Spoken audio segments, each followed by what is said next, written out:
Jean, chapitre 21. Après cela, Jésus se montra encore aux disciples sur les rives du lac de Tibériade. Voici de quelle manière il se montra. Simon-Pierre, Thomas, appelé Didyme, Nathanaël, qui venait de Cana en Galilée, les fils de Zébédée et deux autres disciples de Jésus se trouvaient ensemble. Simon-Pierre leur dit, « Je vais pêcher. » Ils lui dirent, « Nous allons aussi avec toi. » Ils sortirent et montèrent aussitôt dans une barque, mais cette nuit-là ils ne prirent rien. Le matin venu, Jésus se trouva sur le rivage, mais les disciples ne savaient pas que c'était lui. Il leur dit, « Les enfants, n'avez-vous rien à manger ?» Ils lui répondirent, « Non. » Il leur dit, « Jetez le filet du côté droit de la barque et vous trouverez. » Ils le jetèrent donc et ils ne parvinrent plus à le retirer, tant il y avait de poissons. Alors le disciple que Jésus aimait dit à Pierre, « C'est le Seigneur. » Dès qu'il eut entendu que c'était le Seigneur, Simon-Pierre remit son vêtement et sa ceinture, car il s'était déshabillé, et se jeta dans le lac. Les autres disciples vinrent avec la barque en tirant le filet plein de poissons, car ils n'étaient pas loin de la rive, à 100 mètres. Lorsqu'ils furent descendus à terre, ils virent là un feu de braise avec du poisson dessus et du pain. Jésus leur dit, « Apportez quelques-uns des poissons que vous venez de prendre. » Simon-Pierre monta dans la barque et tira le filet plein de 153 gros poissons à terre. Malgré leur grand nombre, le filet ne se déchira pas. Jésus leur dit, « Venez manger. » Aucun des disciples n'osait lui demander, « Qui es-tu ?»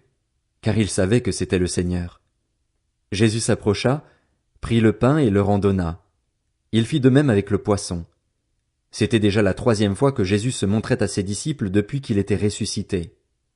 Lorsqu'ils eurent mangé, Jésus dit à Simon-Pierre, « Simon, fils de Jonas, m'aimes-tu plus que ceux-ci » Il lui répondit, « Oui, Seigneur, tu sais que j'ai de l'amour pour toi. » Jésus lui dit, « Nourris mes agneaux. » Il lui dit une 2e fois, « Simon, fils de Jonas, m'aimes-tu » Pierre lui répondit, « Oui, Seigneur, tu sais que j'ai de l'amour pour toi. » Jésus lui dit, « Prends soin de mes brebis. » Il lui dit, la 3e fois, « Simon, fils de Jonas, as-tu de l'amour pour moi » Pierre fut attristé de ce qu'il lui avait dit, la 3e fois, « As-tu de l'amour pour moi » Et il lui répondit, « Seigneur, tu sais tout, tu sais que j'ai de l'amour pour toi. » Jésus lui dit, « Nourris mes brebis.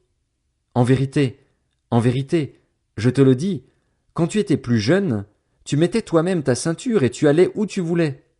Mais quand tu seras vieux, tu tendras les mains et c'est un autre qui attachera ta ceinture et te conduira où tu ne voudras pas. » Il dit cela pour indiquer par quelle mort Pierre révélerait la gloire de Dieu. Puis il lui dit, « Suis-moi. » Pierre se retourna et vit venir derrière eux le disciple que Jésus aimait, celui qui, pendant le souper, s'était penché vers Jésus et avait dit, « Seigneur, qui est celui qui va te trahir ?» En le voyant, Pierre dit à Jésus, « Et lui, Seigneur, que lui arrivera-t-il » Jésus lui dit, « Si je veux qu'il vive jusqu'à ce que je revienne, en quoi cela te concerne-t-il?